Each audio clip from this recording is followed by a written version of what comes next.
அந்த ஊழல் லஞ்சத்தை ஒழிப்போம் என்பதை தவிர மற்ற செயல்பாடுகள் ஒரு பெரிய அதிருப்தியை மக்கள் மத்தியில் ஏற்படுத்தி நினைக்கிறீங்களா? அவருடைய கட்சிக்காரர்கள் அது உண்மைதான். இல்ல உண்மைதான். ஊழல் ஒழிப்பு என்பது இதுவரையிலும் கேட்டறியாது, யாரும் முயலாதது. ஒருவர் மாற்றி ஒருவர் ஆட்சிக்கு வந்த போது அங்கே செந்தில் பாலாஜி செய்ததை இங்கே சிவி சண்முகம் செய்வார், குட்கா விஜயபாஸ்கர் செய்வார், வேலுமணி செய்வார். ஆகவே இப்பொழுது யாரும் செய்ய மாட்டார்கள் என்ற ஒரு நிலையை நாம் இதுவரையிலும் கேள்விப்படவில்லை. ஆனால் ஒன்று மட்டும் சொல்லுகிறேன், கட்சி நிதி என்று சட்டமன்றத்திலே பேசினார்கள், கோபப்பட்டார் உதயநிதி. கட்சி நிதி என்று ஆதாரத்தோடு சொல்ல வேண்டும் என்று சொன்னார். இதற்கு தனி மனிதர்கள், சிபிஎஸ்இ பள்ளிக்கூடங்களின் சங்க தலைவர் ஒவ்வொரு பள்ளிக்கூடத்திற்கும் 35 லட்சம் ரூபாய் கேட்டார்கள். இதுக்கு அது அலுவலகங்களையே மாற்றி ஆட்சி நடக்கிற இடத்திற்கே கொண்டு போனார்கள் அந்த ஊழல் செய்கின்ற வேலைகளை எல்லாம் என்று அவர் வெளிப்படையாக சொல்லியிருக்கிறார்.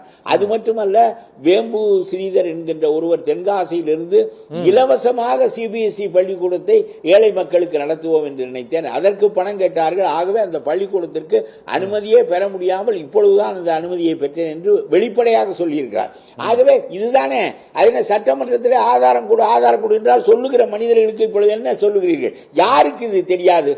உலகத்திலேயே நீங்கள் கல்குவாரியில் இருந்து வனங்களை அழித்தீர்கள், மலைகளை அழித்தீர்கள், எல்லாவற்றையும் செய்தீர்கள் என்று யாருக்கு தெரியாது? அது மட்டுமல்ல, நான் சொல்லுகிறேன், 3 கோடி ரூபாய் கான்ட்ராக்டில் ஏவா வேலு தவறு செய்து விட்டார் என்று சொல்லுகிறீர்களே.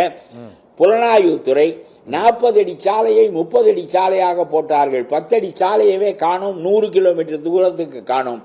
அதிலே சீஃப் இன்ஜினியர் நான் 40 அடி என்று அளந்து பார்த்தேன் என்று கையெழுத்து போட்டிருக்கிறார், மந்திரி கையெழுத்து போட்டிருக்கிறார்.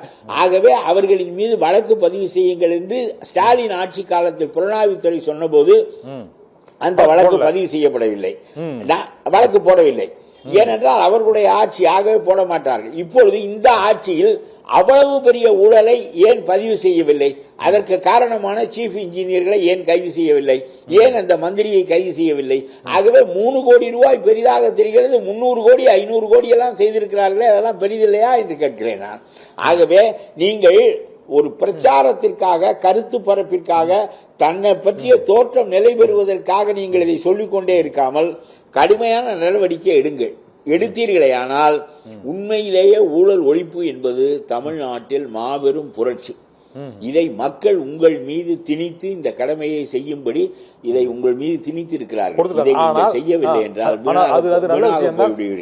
நீங்க ஏற்கனவே கூறியது போலவே இந்த அறுதி பெரும்பான்மையை பெறுவதற்காக இப்போது அதிமுக சட்டமன்ற உறுப்பினர்களை தொடர்ந்து இந்த ராஜினாமா செய்து கொள்ள வைப்பது அது ஏற்புடையதா? இது ஏற்கனவே பாரதிய ஜனதா கட்சி இது போன்று எம்எல்ஏக்களை ஆட்சியை காப்பாற்றி எடுத்தாங்க. உங்கள் சத்யாவில் ஃபுல் மூன் சேல் காலை 9 மணியிலிருந்து இரவு 12 மணி வரை. மே 1 ஒரு நாள் மட்டும். சொல்றேன். அதாவது இவர் என்ன செய்தாரு, 25 பேரை லீமா ரோஸ் தலைமையில், வேலுமணி தலைமையில் எம்எல்ஏக்களை திரட்டினார்கள். மந்திரி பதவி வாங்கி தருகிறேன், பணமும் தருகிறேன் என்று திரட்டினார்கள். மருமகன் அந்த பக்கம் லாட்டரி சீட்டுக்காரர் மந்திரி சபையில், மாமியார் இந்த பக்கம் லாட்டரி சீட்டுக்காரர் பெண்மணி அதிமுகவில், 2 பேரும் சேர்ந்து 25 பேர் ஏற்பாடு செய்து வைத்த போது அவர்கள் வருகிறார்கள், ஓட்டு போடுகிறார்கள், தெருவிலே போகிறார்கள். அதை பற்றி நமக்கு பேச்சில்லை. ஒரு முதலமைச்சர் அவர்கள் இருக்கின்ற இடத்திற்கு போய் அவர்களுக்கு பீதாம்பரம் பொருத்தி அவர்களோடு கைகுலுக்கி நாளைக்கு வந்து நீங்கள் வாக்களியுங்கள், உங்களுக்கு உரியதை நான் செய்கிறேன் என்ற நம்பிக்கையை ஏற்படுத்தி மறுநாள் அவர்களை வாக்களிக்க வைத்து பிறகு அவர்களை ரோட்டிலே விட்டு விடுவது என்பது ஒரு கிரெடிபிலிட்டி இல்லாத, நம்பகத்தன்மை இல்லாத முதலமைச்சருடைய அடையாளமாக, அதாவது தன்னுடைய காரியத்தை நிறைவேற்றிக் கொள்ள இவர் எந்த எல்லைக்கும் போவார் என்பதற்கான முதற் சான்றாக அது இருந்தது. அவருடைய நேர்மை, நாணயம் குறித்து மக்களுக்கு ஐயம் ஏற்படுவதற்கு அந்த செயல் முதல் காரணமானது.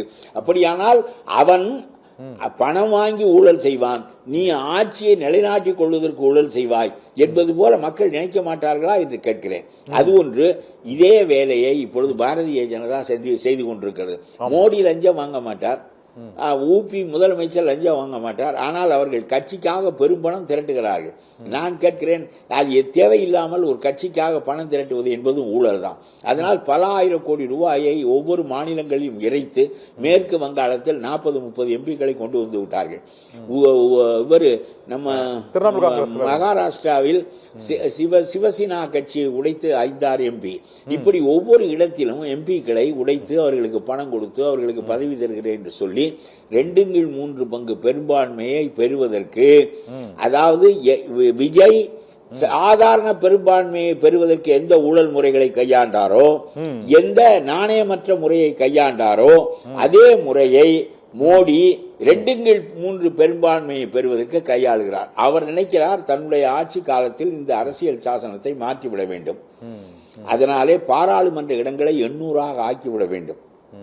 அதே சமயத்தில் அவர் சொல்லுகின்ற ஒரு ஓட்டு, ஒரு மனிதன் ஒரு வாக்கு, ஒரே மதிப்பு வாக்கு, அதாவது 1 man 1 value 1 vote, 1 man 1 vote 1 value, சமமான மதிப்புடையதாக இவர்கள் உருவாக்குவார்கள். அதான் செய்ய போகிறார்கள், உருவாக்குவார்களே. ஆனால் உத்தரப்பிரதேசத்துக்கு 130 இடங்களும், தமிழ்நாட்டுக்கு 49 இடங்களும் வரும். இப்பொழுது 39 இடங்கள் இருக்கிறது. தமிழ்நாட்டுக்கு கூடாதா என்று கேட்கிறார்கள். ஆமா, 10 இடம் கூடும், அவனுக்கு 50 இடம் கூடும். இதன் பிறகு அந்த காலத்தில் அண்ணா சொல்வார், India that is Bharat, Bharat that is Uttar Pradesh என்று சொல்வார். அந்த நிலைமை மீண்டும் ஏற்படும். தமிழ்நாட்டு மக்களுடைய உரிமைகள், சின்ன மாநிலங்களின் உரிமைகள் பறிபோய்விடும். வடநாட்டுக்காரர்களின் ஆதிக்கத்துக்கு கீழே இந்தியா ஆளப்படுகின்ற நிலைமை ஏற்படும். Majoritarian rule like Sinhalese rule in Sri Lanka, இந்த நிலைமை ஏற்பட போகிறது. இதையெல்லாம் எதிர்த்து தாக்கு பிடித்து நிற்பதற்கு நம்முடைய விஜயால் முடியுமா என்று நான் ஐயுறுகிறேன். இன்றைக்கு வரையிலும் இவ்வளவு பெரிய